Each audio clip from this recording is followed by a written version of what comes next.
All right, we ready? All right, let's go. So how is everybody? First of all, clap it up, clap it up. Energy is what we all about, right? Lots of energy here. I just want to thank Steer Fort Worth. My name's Candice Puente. I'm your moderator here for the 2023 Civic Summit for Housing, baby. Woo!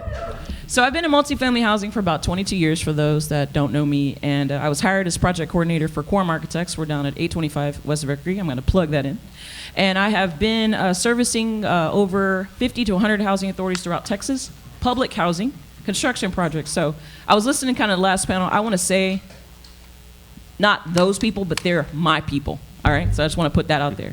Everybody in my city here is my people. I'm a 76105 kid, so I am from East Fort Worth, but it's what we represent. And I just want to thank our for being here. We're fighting and advocating for the same things. And this group represents us wanting to fight for current housing and the situation. So if anything, that's a housing. Okay. All right, so let's start with our panel. So Sandra Sadek, she is the growth reporter for Fort Worth Report. She focuses on issues related to housing, infrastructure, and development. And over the past year, she has reported on Fort Worth's growing affordable housing crisis, who has been affected by it, and efforts to address the issue. So I'm going to jump to Michael Hoover. He is the real estate broker for Monument Realty Fort Worth with over 165 realtors. He's been in Texas Realtor since 1996 with a background in development, residential, farm, and ranch real estate. Next is, let's see, that's Lauren King, Executive Director for Tarrant County Homeless Coalition, and has served over communities in various capacities for more than 15 years. And then Ms. Donna, VanNess, yes, is the President and CEO of Housing Channel, a 30-year community housing development organization that provides programs and services to help working families build wealth throughout homeownership, including financial education, down payment assistance programs. So give it up for them, y'all. Give it up. Come on. And to our audience, you know, I was thinking about this. I want to give y'all more time, because that's what we're here for, right? We all are here to, you know, I know we have great people, but we want to bounce it back and forth because this is what this is about, all right? So let's start. I'll start with you, Sandra, first, okay? So, and then y'all, Michael, Lauren, Donna, y'all add in, because that's, we're having conversation here. So we're talking about local market, okay? Local market. How did the housing market become so unaffordable? I'll start with you, Sandra, if you want to jump in. Yeah. Well, first, thank you, Steer Fort Worth, for having me on this panel. I think this is just based on what I've seen and what I've been reporting on for the last year and a half.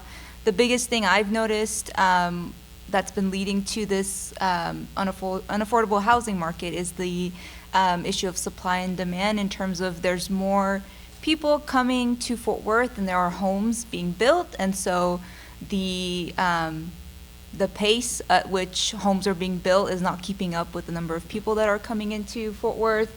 And so then it increases the competition for the few available homes that are out there, whether it's an actual home or an apartment or any other type of housing that's available.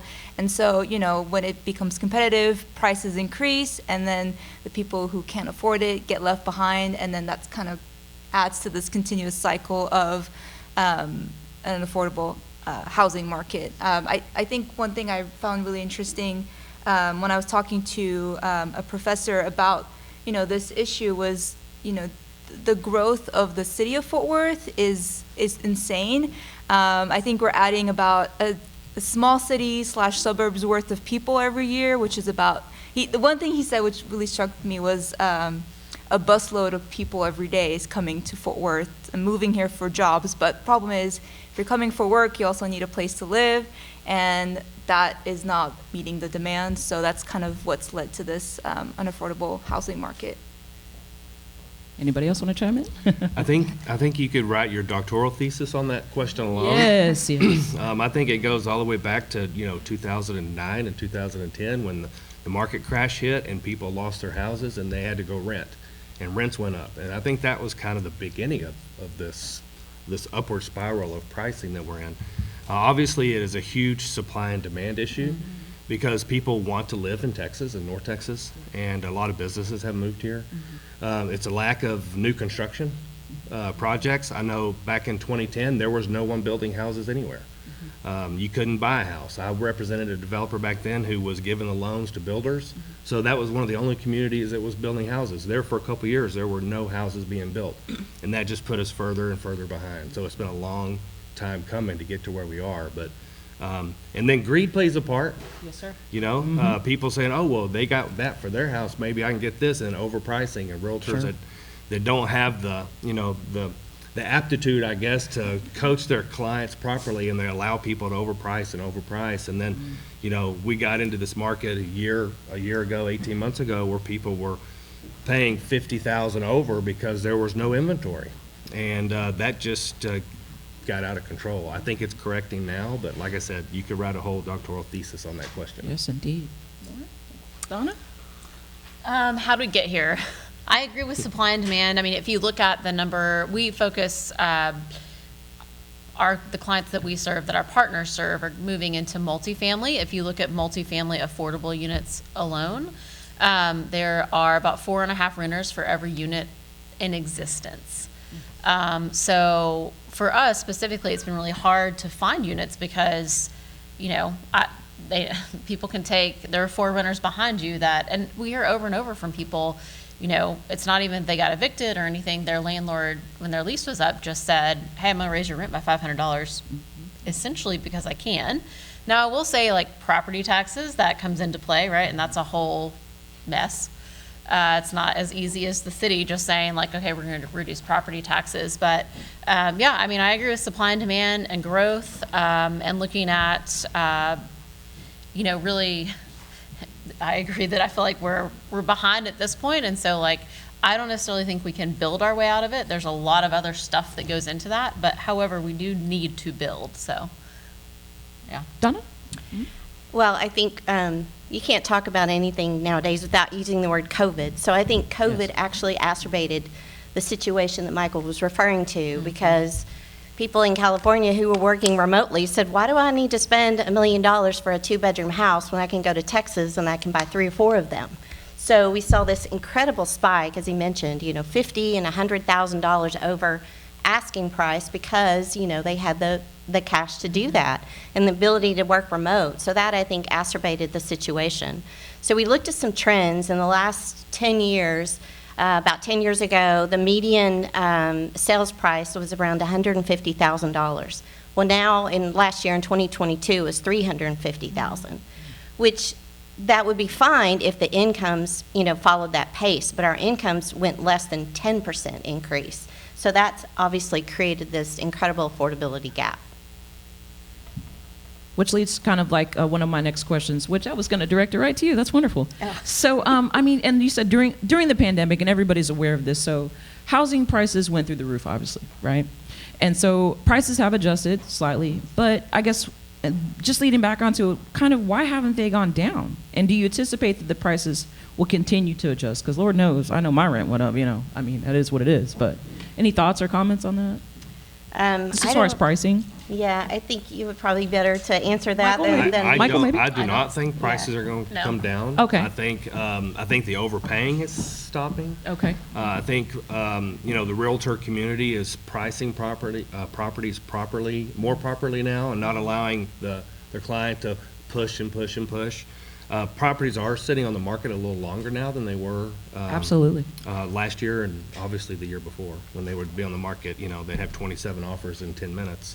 That's not happening today, but prices, I think, are leveling off. I don't think they're going to reverse, no. Got you.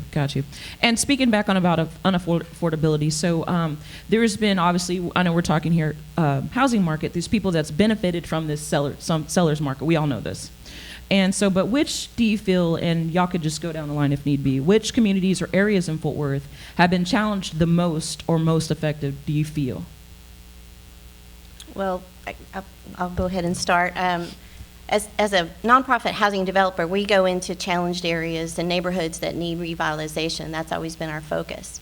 And we've had the ability to do that, except for in the last 5 years, a lot of investors are moving into the market, buying up all that low-cost inventory, and then turning around and renting it. So they're taking away those home ownership opportunities for low-income working families.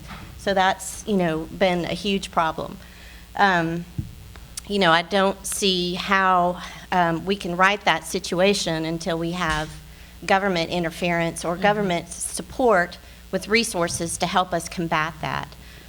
It's just outpacing our ability to continue to develop for the community.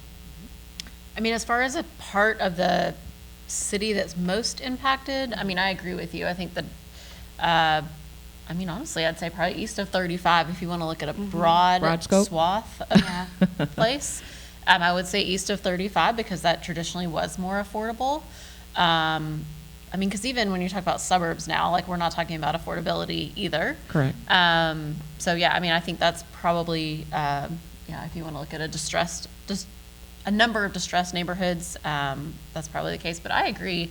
I mean, until we have some significant policy change, you know, we're gonna, because I did like Donna and other nonprofits who do home ownership, you know, in the past they'd be able to buy a lot for what, $10,000? Let's call it $10,000, $5,000, and now you're sitting at $50,000, which that just changes what you can do and what you can't do.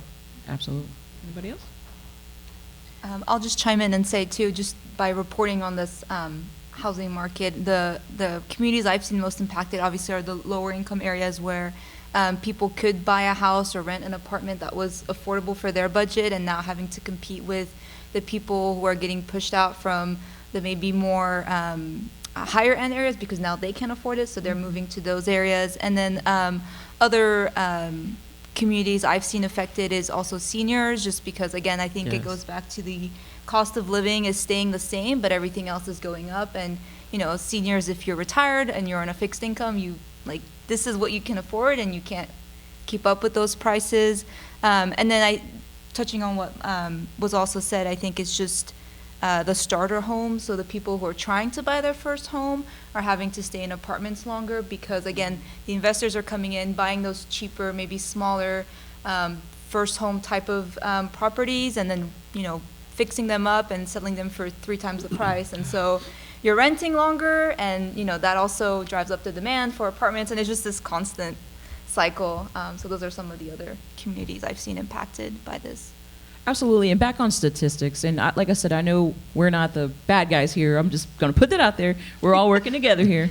So just questions, because I look at a lot of data on, social media. I look at a lot of different things. And one of the things I've read is, I'm going to put this out there because, my friend Ben, here, he was talking about statistics, raw data, So according to the data from the National Low Income Housing Coalitions, full-time workers 40 hours a week would need to make 3.25 to 4 times the minimum wage. So here's a stat here. In order to not spend more than 30% of income on housing, a full-time worker would need to make $23.73 per hour to afford a 1-bedroom rental.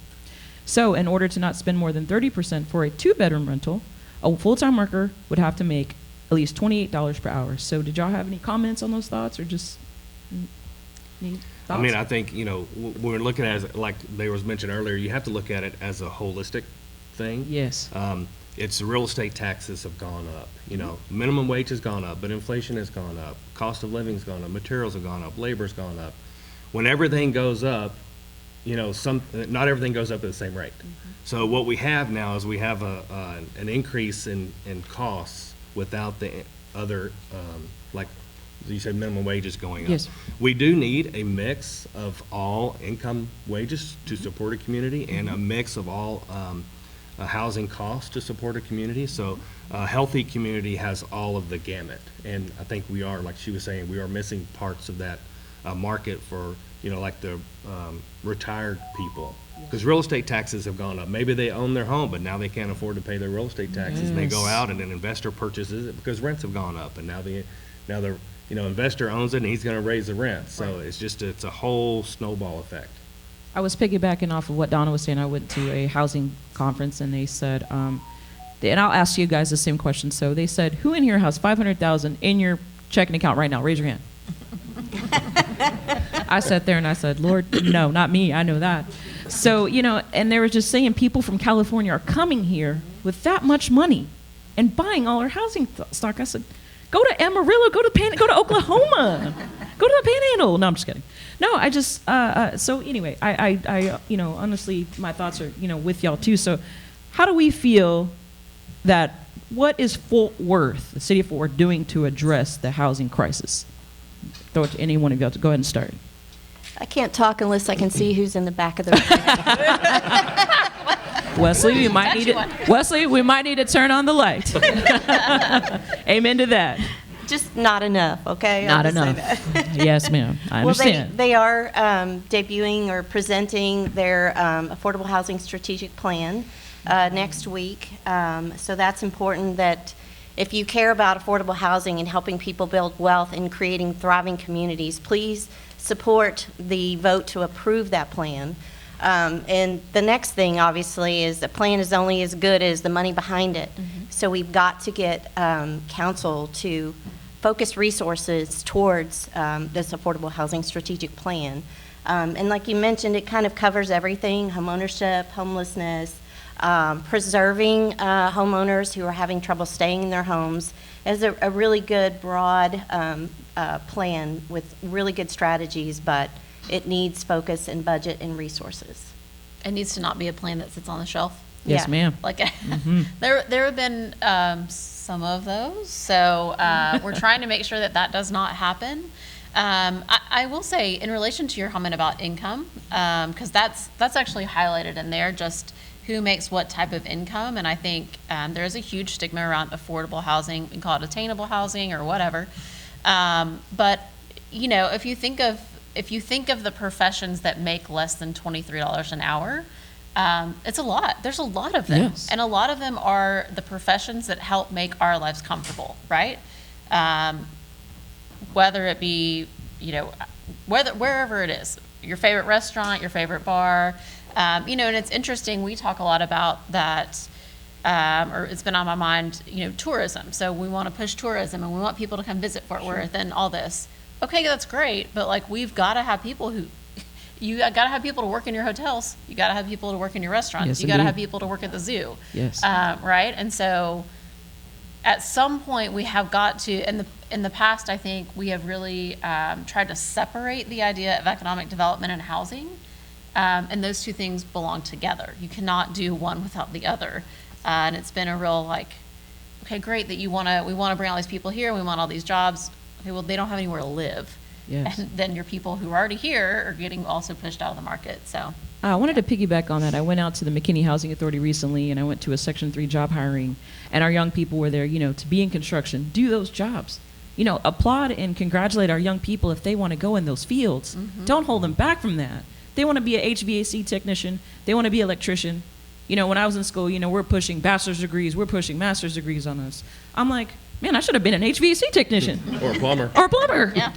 You know, and one of the gentlemen came up to me and he said, you know, some of these kids in some instances probably could make more at McDonald's than doing this type of work. I'm like, what? Come on. You know, so encourage our young people. I want to just say that, you know, to the whole audience, that if your child wants to go do that type of work, like I said, bricklaying, plumbing, electrician, encourage them. You know, that's what this is about.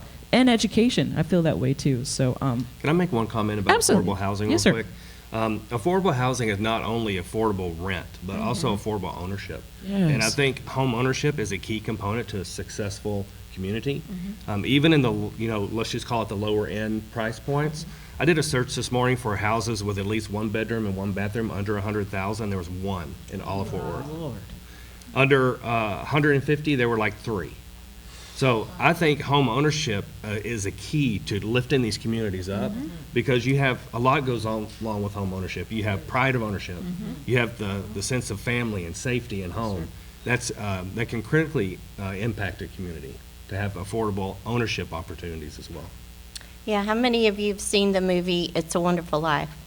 Yes. Okay, so, I mean, it was, 1945 that was built, but back then they understood that if you give people a chance to build wealth and grow, the whole community thrives. Because you had Bailey Park, and then you had Pottersville. Potter owned everything. Everybody was renting. The bartender, the policeman, all those people. Just see how miserable they were? So I don't want Fort Worth to be like that. We need to give people the opportunity to own their own home and build their own wealth.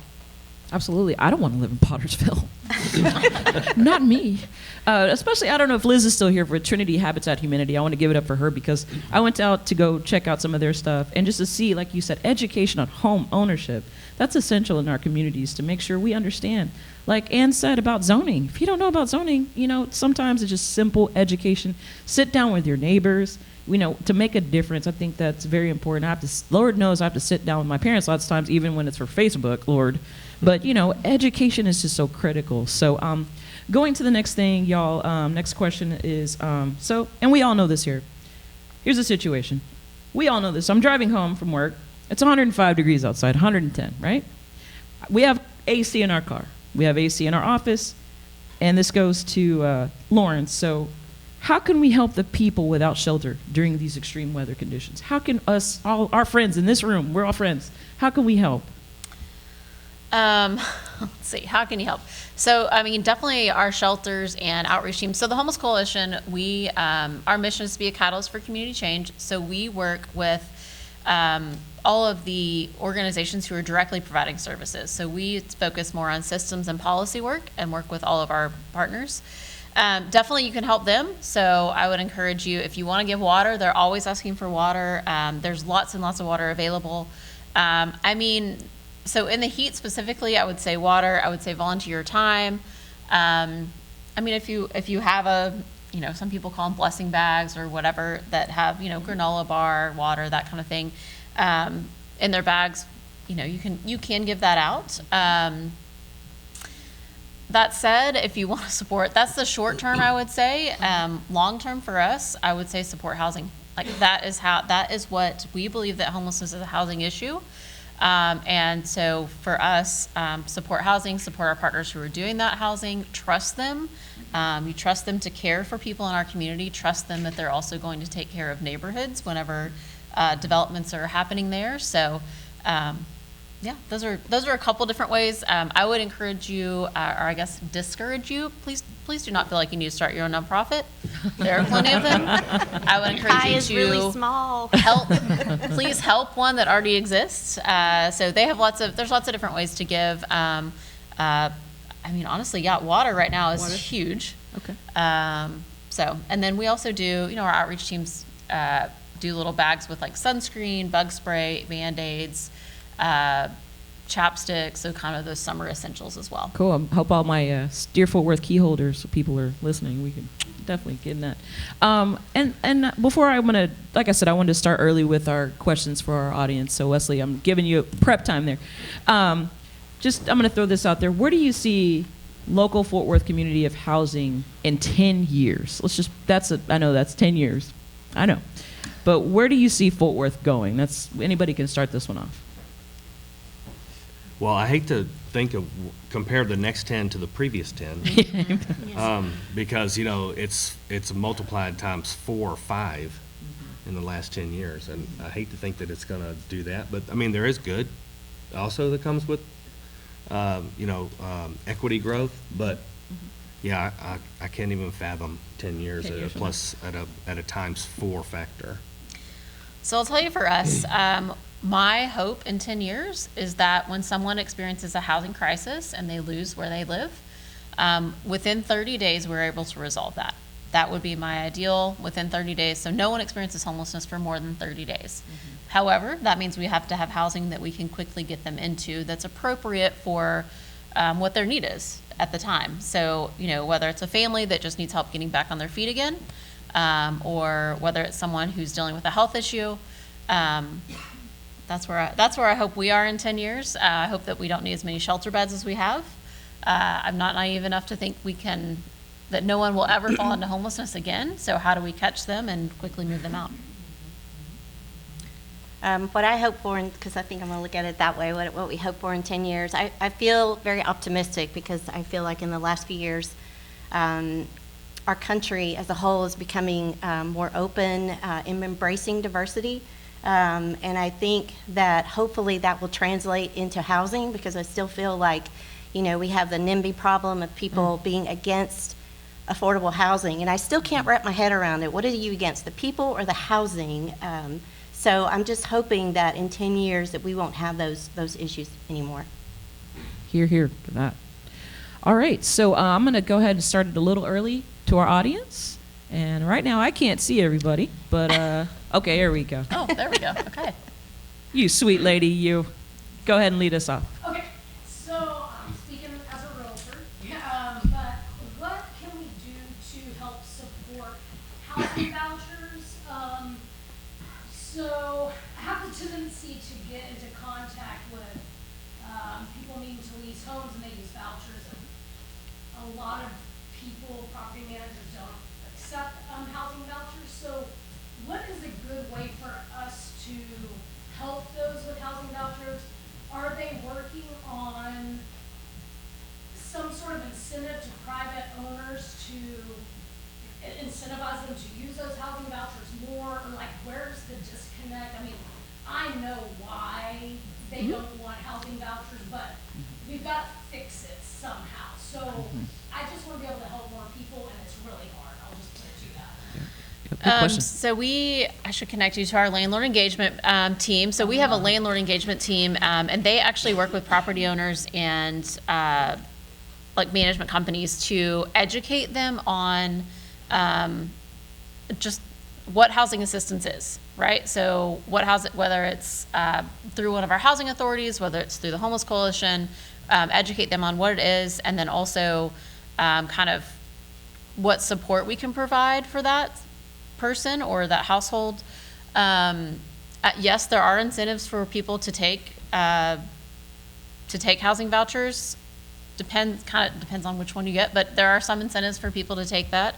I mean, my thing is, like, I would sell it as, hey, this is a steady stream of income. Like, Amen to and that. actually, during the pandemic, I mean, more and more landlords were open to accepting rental assistance because it's a guaranteed income. Do they have anything as far as helping incentivize for like security deposit style situations as opposed to like guaranteed rent? Because I think that maybe that could kind of be maybe a better selling point. Like, hey, we're gonna, give you a double deposit, and then we'll also pay this much so that when they move out, you'll have that money to be able to recoup any loss for damages or whatever. Yes, so we do deposit assistance. I didn't realize, like, we're very accustomed to paying double deposit, first and last month's rent. If you lose your housing, like, it is going to cost you thousands of dollars to get back into housing again. And then also, we actually do risk mitigation funds as well. So if there's any damage to the unit, then we can pay for that as well. So, yes, but I think I think education is key. Again, working to break that stigma down about is it the fact that, is it a stigma about the people who you perceive are going to have this type of assistance, or is it, what is it? So. Great question. Yes, ma'am. Let's say hypothetically you have a rental property in Fort Worth and you have renters living there that are probably close to the minimum wage or below, and your property taxes as a renter are going up 30%, and since you don't homestead the property, you have no say in that. How do I get in touch with someone like your organization to help me so that I'm at least breaking even, or not me hypothetically, so I'm at least breaking even on my rentals or whoever's rental properties are. The voucher actually pays fair market rent though, right? Yeah. Yeah, It's that pretty pays high. fair market rent. Yeah. I will say there's not, I looked at you because I don't know that there is a lot of assistance for homeowners who are providing rental units. Yeah. I'm gonna say that would need to be a policy change, honestly. Like, I don't That's a know good that question. there is a lot of resources out there for that. So. Love to learn more. Yeah, I mean, sure. and that's the thing, like, with rent going up, I mean, I don't want to portray that, like, there is some greed to it, but, like, I don't want to portray that just landlords are the bad guys and, like, they're trying to screw everybody over, because ultimately their property taxes have gone up, Yes. construction costs have gone up, Yes. like, all the things have gone up, right? And so, like, you're right, they can't, and we talk a lot, Donna and I, sorry, I talked to Donna more than the other panelists, but we talk a lot about the fact that, having an honest conversation with the city about the fact that you're either going, like, affordable housing to build housing that is affordable for workforce or whoever, like, financially, it does not make sense for a developer at all. So, like, you're gonna have to subsidize it either on the build side or on the rent side. Something has got, like, you gotta give somewhere, because Well, I know someone who's dealing with that personally, and it's a lot to handle. especially if you bought the home before the pandemic. Yeah.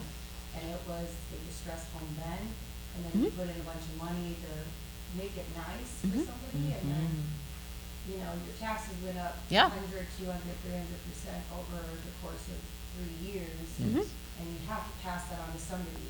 Yeah. Yep. And it's Yeah. hard when you're passing that on to somebody who's not making any more money than they were at that time. Well, and I think that's what a lot of renters, I think that's the situation they find themselves in. And so, yeah, I mean, just we're having that discussion about, like, okay, you can't, and I will say developers are also saying that, okay, by 2025, the pipeline will dry up. And like, we don't, it may be like, oh, what is the FDIC? What could that possibly have to do with affordable housing? But when money was cheap, it was easier. Now money is normal, cheap, I would yeah. say. It's back to regular rates. Not normal. Well, I mean, it's back to regular, typical rate. Money's not free anymore, essentially. Darn it. But that, all right. But like that factors into it too, right? Because like now financing is harder, adds more cost to it, you know. So it's complex. And it's getting more and more difficult to go protest your taxes. Oh my gosh, The yes. cities and the counties, or the cities, they're just not protesting. They're just not allowing you to adjust your tax. I mean, I've helped people do that, and I've done that in the past. And this last year, I sat in front of the panel for my personal house, and I laid it out to them, and they're like, I'm ready to make a motion, and she made a motion to keep it what they Are you kidding appraised me? it at. They didn't even listen I to tell you me. what, I'm signing everybody up in this room. We're gonna go protest taxes together. I think housing needs to become less political, Yes, sir. to be more accessible. Amen. All right. Gentleman right here. So, in the last panel, the concept came up of higher, affordable housing is obviously an important issue, but also higher quality affordable housing. And, I will say, like, there's neighborhoods that I've seen where you'll have really nice housing right across from, very poor housing, and it does create a gentrified kind of area. And so when we talk about, providing for higher quality affordable housing, how can we do that in a holistic way for the neighborhood in which we avoid the possibility of kind of that gentrification, while also providing a high quality, possibility for people who are maybe lower income? Because the concept of higher quality affordable housing came up, and how can we make that a reality for our neighbors in a way that is not selective in any way? Well, I'm not sure that this is going to answer your question, but I want to make a point. The type of housing that we do as community developers and nonprofits and affordable housing developers is not low quality. What you're seeing is NOAA, naturally occurring affordable housing, and that's generated by capitalism, whoever owns that property, because we are constantly monitored, audited, governed, regulated out the ass.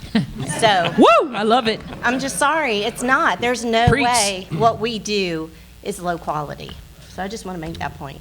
So I would say for us, we've had a change. So I agree. That was actually my thought is like your nonprofit developers are not creating low quality housing. We are creating high quality affordable housing. And for us in homeless services, we have a fun fact that people may not know. Most of our shelters actually own housing as well. And some of them do more housing than shelter. So anyway, just FYI. So we've made that turn to housing. One thing that has changed for us is that I think in the past we did a poor job of, I think when neighborhoods think affordable housing, they think this monstrosity of hundreds of units that's going to come into my neighborhood and it's going to be a big concrete tower. Let's just call it something ugly.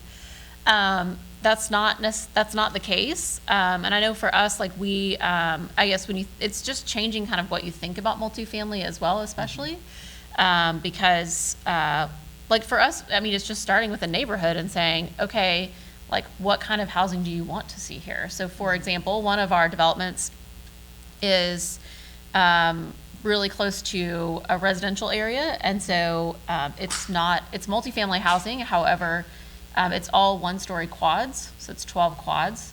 It's 48 units, and it looks like a single-family home. So like, I think some of that's important too, to figure out what fits the Character? there we go. I was like, what am I looking for here? I'm looking down here at the architects. Yeah, so like what fits the character of the neighborhood, because ultimately we want it to be an asset to the neighborhood. Like, we want people who live there to be part of that community. We want to add value to that community. So I would say your nonprofit developers are not creating low quality housing. But again, I do think that's an education and like perhaps less politicization of housing.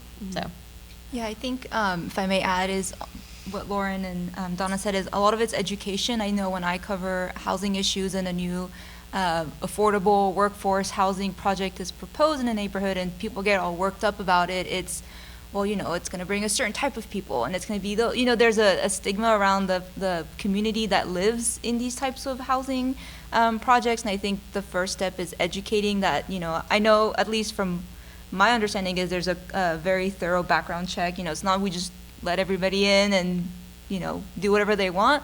And I think too, just to address kind of a holistic approach to how do we help these neighborhoods as we're adding more housing is also building the infrastructure around it. I don't think it helps to just plop a housing project and then, there's no roads, there's no sidewalks. Some of these people may not have transportation. So like, how does that fit into that as well to make it really flow with the neighborhood and help those residents, get to jobs so they can keep that housing. And so again, I think it goes back to it's a whole system. It doesn't help to just build a multifamily apartment or a couple single family housing and then moving along on your way. So I was going to speak back on the character of the units. A lot of the units that I serve with Quorum, and I'm just speaking generally here, these are all built in the 50s. So we're having to rehabilitate all these units. And majority of the people that I'm seeing in the communities that we serve, elderly, single family homes, like I said, built in the 50s. We got a lot of work that needs to be done, and HUD obviously knows that, and we're trying to do our best with our dollars throughout the state of Texas to rehabilitate these units. I'm really just so impressed with the Stop Six Choice Initiative program and clearly, like I said, I'm from 76105, that they're doing right down the street from my house. So I think that's growth. I think that's great for the community, especially in East Fort Worth. Like I said, just the character of the units and, to what we're bringing to the communities. So Wesley, I saw you up there. So it seems like a lot of the common things that we're talking about is because property taxes keep going up, that leads to this trickle effect of unaffordability. And it seems like we're caught in a frustrating loop because every politician loves to brag that they make the tax rate lower, but the valuations keep going up so high. Just this past year, my house went $100,000 value more, even though the house is falling apart. Oh, wow. And part of it is like, Texas doesn't have income tax, corporations aren't taxed enough, so the burden of funding the government seems to fall on property owners. How do we get out of this loop? Does anyone have thoughts? I know the answer is policy change, but like... He knows the answer is policy change. I mean, you look at schools and roads and colleges and hospitals, they're all funded by rooftops, and that's one of the burdens that we face here in Texas, especially, like you said, we don't have income tax. And there needs to be, at a state level, there needs to be some rehabbing of our tax policies, period. And we need to figure out a way not to put the burden all on rooftops, because rooftops can't fund everything. I know we have sales tax and things like that, but it's a huge burden for home ownership. And if we're going to have people get involved in home ownership at all levels, that has to be addressed at some point so that it's affordable for everyone. And I'll say too, it is at the state level, but then I would say, if you're in education, you get into that conversation about like, they also don't like the way that the taxes work because the education system is not funded the way it needs to be funded, right? And like, that's a state policy change as well. I often say housing is built at the ballot box. So, elect people who are willing to have the discussions about tax changes and what that looks like for the population. Go vote. That's what that means. Yes, sir. Yeah, a couple of things. Rooftops are absolutely correct. That's why we should be installing solar power on top of all our schools to significantly alleviate at least 75% of the energy bill for each school district, which would be 148 schools in Fort Worth. I think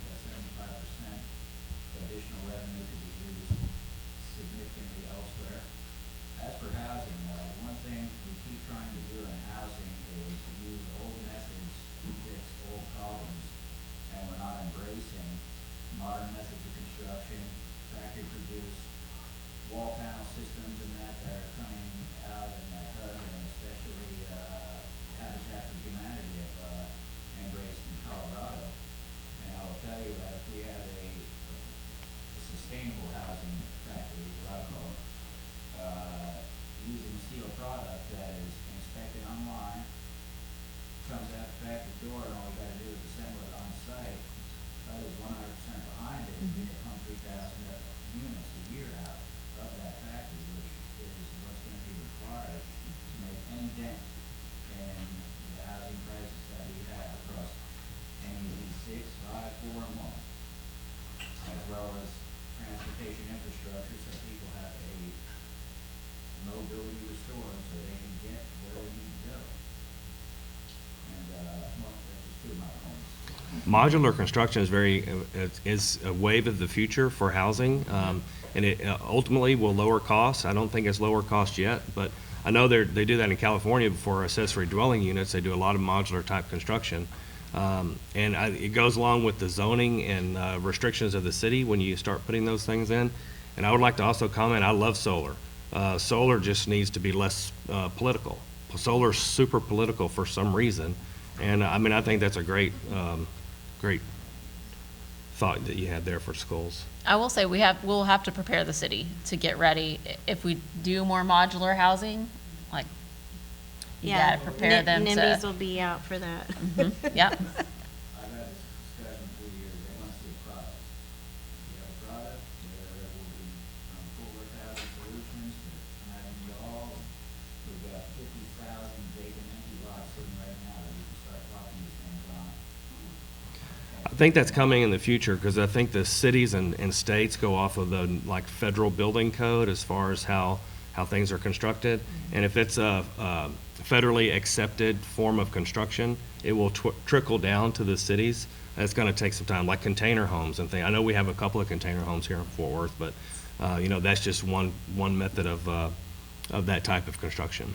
Another thing I'm seeing too in my end on public housing, I was going to piggyback on your comments, sir, is when I do go to my housing conference, I'm getting ready to go to the Texas Housing Association conferences. HUD is pushing rental assistance demonstration, which a lot of our smaller housing authorities are trying to go to RAD, which is the voucher program, which then the housing authority thus becomes an entity of their own to try to get tax credits and dollars to get, like I said, these were built back in the 50s. It's hard. We service them as best we can. But HUD is trying to push more on that RAD program to have them try to build new housing stock and to get out their ACC amendment with HUD. So that is something they're trying to push, as well as the voluntary conversions on the housing units that I'm seeing. And Texarkana is a big one that we just serviced for that, trying to go that way. Sometimes it's harder on the smaller cities that we pass through and that we service, but it's another way I know HUD is trying to help in that instance. So. Tarrant County does not have any public housing, just so you all know. We have converted all of it, so it's someone may be using rental assistants who live next to you, and you wouldn't know how they pay their rent. So, absolutely. But we don't have any more public housing. That's awesome. More questions? Yes, ma'am. Yeah, I had a question about what you think the possibilities are around community-based ownership of housing and how that might play a role in affordability in Fort Worth. Because what I hear is like, even in the session, the first panel, right? Like you're dealing with people with a lot of biases, right? Like all of us I have my own biases, right, around things. And you've talked about, education and talking to people, but what about, and to landlords and to developers, like all the people you have to convince, right, that like these people are worthy of housing, are worthy of being my neighbors. So how can we, are there opportunities for like community ownership driven models here locally, and what would that look like?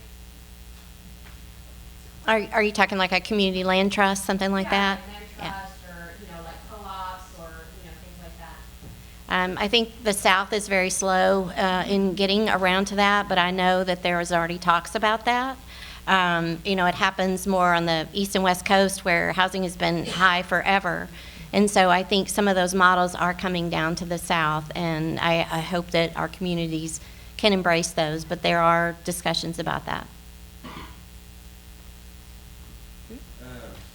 So we've talked about, expensive housing as well as infrastructure. To me, it seems like condo type construction might be a good solution for more concentrated housing that's also more affordable. One, would you agree with that statement? Two, are you seeing any projects come in that are more high-rise condo for, different ownership? And three, are there any policy tools that the city can use to influence that? Because a developer's going to want to build an apartment building that you can own to live in and out. Right? So is there any way to influence that type of project? I mean, as far as condos go, I mean, yes. I mean, like you've done townhomes. We've done single-family attached townhomes. Because land prices got so high, we had to shift our model from the traditional 5,000 square foot lot to create more density so that we could pass on that affordability by creating that density.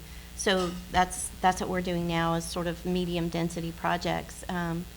We haven't looked into condo development, but obviously I think it's just expensive. So, and then you have, it would definitely require, I think, incentives for that to happen. Definitely. The average rent for a condo in Fort Worth, like a 2-bedroom, 2-bath, is probably $2,800. I mean, so the condos, well, downtown, Magnolia, West 7th, I mean, there are a lot of condo communities, but they were expensive to build. They were, all these new condo communities were built at the peak of construction costs. And so they're passing that on down to their tenants. And those are tenant-driven units normally, not ownership units.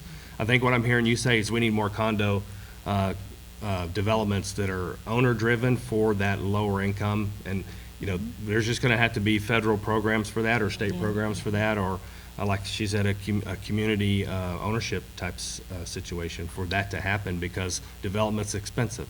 And developers want to earn 3 times their dollar. So that's the minimum. That's the issue there. I mean, I will say we're missing quite a few tools to help affordable housing happen, policy tools. We don't currently have a land bank so that developers could get affordable land when they're ready to build. We don't have a land trust.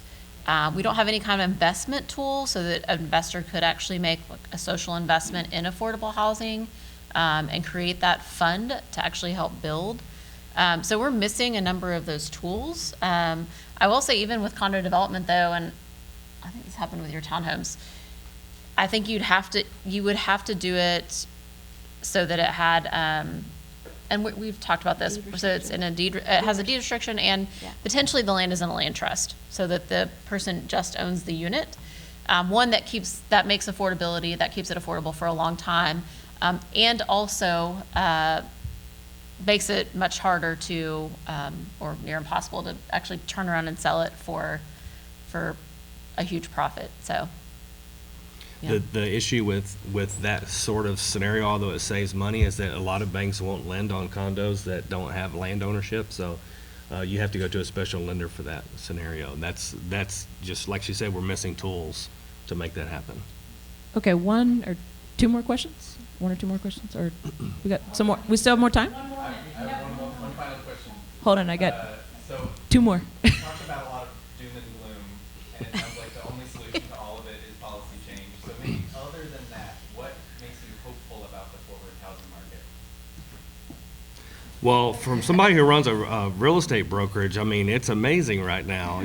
People say, hey, how's real estate? And whether it's down or it's good, you say it's amazing. But right now it's really good. And, we still are lacking inventory, although we have inventory staying on the market a little longer. Our absorption rate is still less than 3 months. 5 years ago, it was 9 months. So I think the market for people who own real estate is good here in Fort Worth. Well, and I think home ownership is still the best way to build wealth for a family.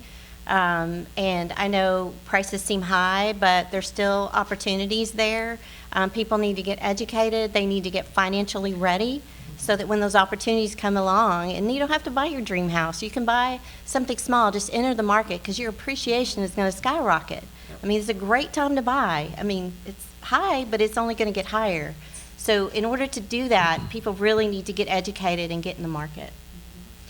I mean, I think what makes me hopeful is that there is a lot of talk about policy change. I think the tide is shifting some within the city, and just kind of a recognition that, okay, we've had all this growth. There has to be things that come with it. And like, how are we going to do this responsibly? How are we going to do this smartly? And housing is one of those things. So I do feel like it's a big conversation right now that people are willing to have, people recognize it. And when you're talking about lending, I mean, one of the things, I don't know about a tool, but part of it for nonprofit developers is having the capital available, right? And so like we always say to have affordable housing be able to hit the market or be able to, be built, it has to be debt-free and tax-free, which can take a long time to raise that money, but that's how you make it work. And like, so you don't have to, so you don't have to pay that debt. But anyway, I think that, I feel like the tide is shifting. I feel like there's more conversation. I feel like there is a recognition that, yes, we actually do need to address this. Yes, you have dedicated people who are willing to address this and want to do a good job and really care about the city. I think what Lauren said is people are aware of the issue, and I think, each organization, whether it's the city, the nonprofits, or even the private business sector, are aware of the problem and are looking for a solution or having discussions. Ideally, we want to push those beyond ideas and actually into policy or action plans and a framework to address it. But I think already being aware of the issue is a big first step, because a lot of cities don't want to acknowledge that issue sometimes. And so that makes me hopeful that we're moving in a positive direction, hopefully. Awesome. Okay. So we're going to wrap it up. First of all, I want to say thank y'all so much for being here with us. For giving us a hand, y'all.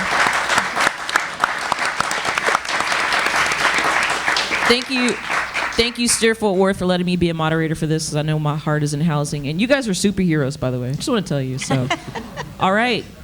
Thank y'all. Thank y'all. Thank you.